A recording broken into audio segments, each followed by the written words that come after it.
You're back on the ground after what must have been a pretty whirlwind trip. Yeah. Tell us about what you got out of the time in New York. Oh, it's more than you could ever imagine, to be honest. So there's so many aspects by ticking off the actual event. It's pretty special to do a full marathon, let alone one of the big six, which was pretty cool. But then it was also the training program leading up to it, which I thought was incredible. I think I never thought I was going to be chosen for something like this. So to actually be recognised was a big thing, and I think I got out of it a level of self-growth, improvement in confidence, appreciation for what services are out there for us. And it's sort of an appreciation that I can achieve some hard things, and that's probably the greatest thing that I got out of it. How were you on the day? Because I imagine, having not done that before, there must have been some nerves there, and especially being part of such a massive event with so many different people. Was it a nervous thing before the starters gun went? You couldn't even imagine. I think it was like an imposter syndrome though. You sort of felt like, oh, I shouldn't be here. You're looking at all these amazing runners, you've got people who are doing laps, and you're standing next to your copper friends who are amazing runners, and I'm going, I don't know if I can actually do this. Whereas in the 12 weeks leading up to it, you're like, yeah, I can do this, I can do this, I can do this. On the day, you're like, I don't know. And so then the gun goes off, and it was actually really emotional, like, we're here. And it's all you've been thinking about for so long. And then you're crossing the start line, and as the miles are ticking by, the first 15 were really strong, and you're like, this is incredible. I'm actually going, I'm running, I'm enjoying it. I'm looking at all the music on the sidelines and the people cheering me on. But then I got to mile 20, and I'm going, I can't do this. And I reckon if I saw any people I know, I probably would have said, I'm out, I can't do this. And it's a healthy level of doubt I think you got to have, and that's where I got the appreciation that I can actually sometimes do hard things. Because I look back and go, yeah, I wasn't going to get past mile 20. But then all of a sudden I went mile 21 and mile 22, and I got through to the finish line, and I was an absolute crying ball of appreciation and proudness when I got past the finish line. And just putting on the medal and then putting on the blue poncho, it actually sort of was a tangible effect that I had finished it. And I was just proud, because I think there was on the outside, like the surface of me, I kept saying, yeah, I can do this, this will be easy, I can do this. But internally I sort of have a level of doubt going, yeah, I'm not sure if I can do it. And then to see that I actually did achieve it, it was something I didn't think it was possible to do. You spoke about the police that you ran with, and Harry from the ACT Fireys. It looked from afar like you guys really developed a bond that will stay with the group from different areas of the country, different backgrounds, different first responder agencies. A sort of bond that will stay with you long after this marathon was completed. Yeah, I think the connectivity was more than I realised was going to happen. The way they sort of started us doing Teams interviews from the start really sort of set down a bit of a foundation. Everyone got to know each other, and then we started sort of supporting each other as we're doing our long runs, and that was all through social media. And then we got over there, you sort of felt like you already knew each other. Like if you go to the first dinner and you're asking about people's kids and where are you going after this, and so you actually had this relationship. And I don't think I've had that many relationships with other services. I've worked with them and I know my local guys, but to say I know what they're going through, or to have spoken to them on a deeper level, I hadn't received that yet. And then when we're all talking at different stages and we're all actually complaining about the same things in our services, whether it's workload or fatigue and then hard jobs, and you actually realise that they're going through the exact same.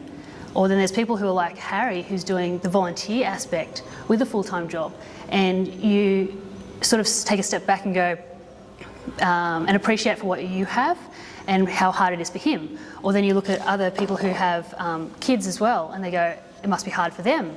But then you look at people who climbed the ladder and they're chiefs in their services, and you're like, oh, it must be hard for them. They live away from home. And it's funny that the things that you thought were hard for you, you realise actually everyone else is battling the same problems as well. And it sort of makes you feel a bit more connected to have things like that I didn't realise the other services were battling the same things as the paramedics.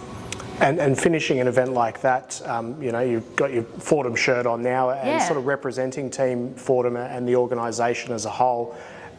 That must mean a lot, given there are so many people around the country that use the services, and being able to sort of spread that message of mental health and wellbeing further around the agencies and around the country must be a good thing. Yeah, so I didn't know of Fortem actually. I know you guys started in about 2019. I didn't know about yours till about probably 12 months ago.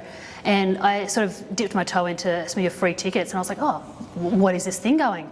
And we got to go to the Origin and I loved it. I was with my husband. And then all of a sudden that I got this opportunity. And again, I still probably didn't know as much as I should have about Fortem, to be honest, when I first got the opportunity. But then I had people at my workplace going, wait, what are you doing? And all of a sudden I could have these conversations in bed block and when I was talking about other people who had kids, and I was like, check out these services, like they're everywhere. And did you know we had this? And everyone else was in the same shoes I were. They're like, who's Fortem? And it was actually a really big privilege to start going around and going, check this out. And I was taking flyers to bed block and all of a sudden I rocked up at one of the other ambulance stations and I jumped in somebody else's ambulance and in there was one of their squishy balls that I had handed out in one of the hospitals. And so this name's getting around and passed around and then there's other people going, oh, the marathon, how do I get on next one? And I was like, watch the website. And it was actually really nice just to start the conversation because I didn't realise it was there. And so we've started that in the paramedics and people are talking about it and I'm going to keep talking about it. And to find out there's things in our local area like the Shark and Race Centre. That's fantastic. I can't wait to take my kids. But not just mine, I'm going to message my friends and go, hey, bring your kids. To have that in our area is something that we didn't have before. And so I feel very privileged to start that conversation. And once the wellbeing stuff gets bigger, like we have, the Learn to Surf up here or the yoga sessions, I know they're online as well.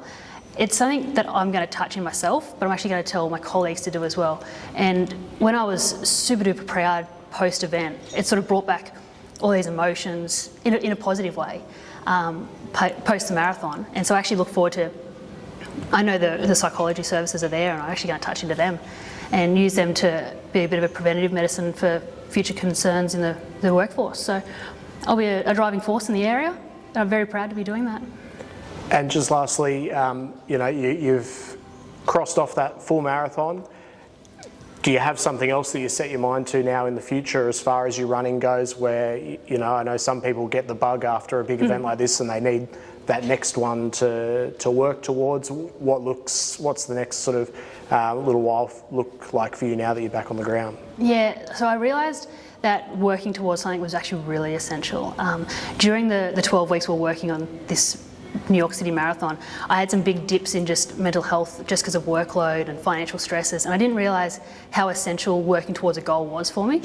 And I think that was the only thing that kept me going, was actually the New York City Marathon, which is really cool. So I agree that once this is over, I needed something else. So there's two different aspects.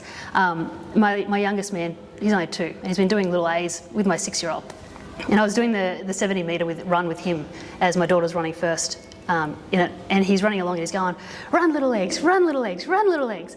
And to be honest, that's what I realised that I'm working towards right now, is doing as many runs with my kids. So there's one coming up in Nelson Bay for a 3K kids run. I get to take them on that. And then there's Port Macquarie in the start of the new year, and we're going to go to that.